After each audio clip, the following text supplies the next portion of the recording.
Finally, and most importantly, what can monetary policy and financial oversight do to reduce the frequency and severity of future crises?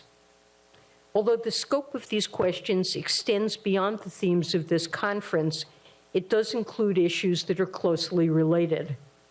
Consider the influence of balance sheet conditions and non-interest credit terms on spending and overall activity, an area where it's important to take account of differences across individual households and firms, as I just noted. Research on this topic has, of course, been ongoing for some time, and it's expanded greatly in the wake of the financial crisis. But I believe we have a lot more to learn about the ways in which changes in underwriting standards and other determinants of credit availability interact with interest rates to affect such things as consumer spending, housing demand and home prices, business investment, especially for small firms, and the formation of new firms.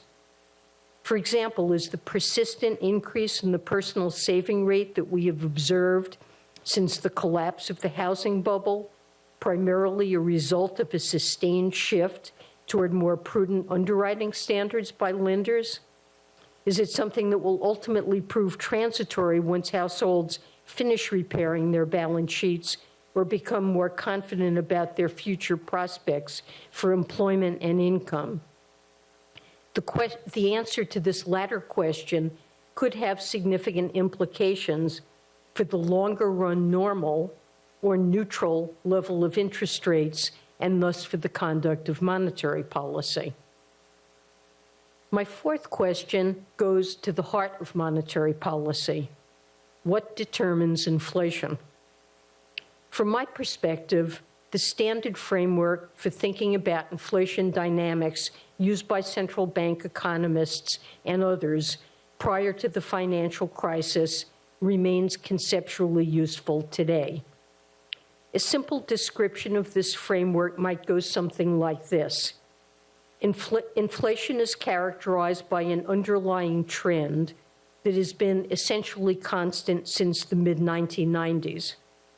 Previously, this trend seemed to drift over time, influenced by actual past inflation or other economic conditions. Theory and evidence suggests that this trend is strongly influenced by inflation expectations that in turn depend on monetary policy. In particular, the remarkable stability of various measures of expected inflation in recent years presumably represents the fruits of the Federal Reserve's sustained efforts since the early 1980s to bring down and then stabilize inflation at a low level.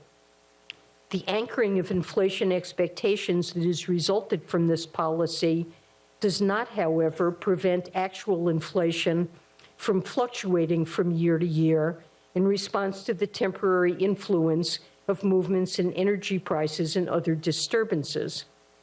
In addition, inflation will tend to run above or below its underlying trend to the extent that resource utilization, which may serve as an indicator of firms' marginal costs, is persistently high or low.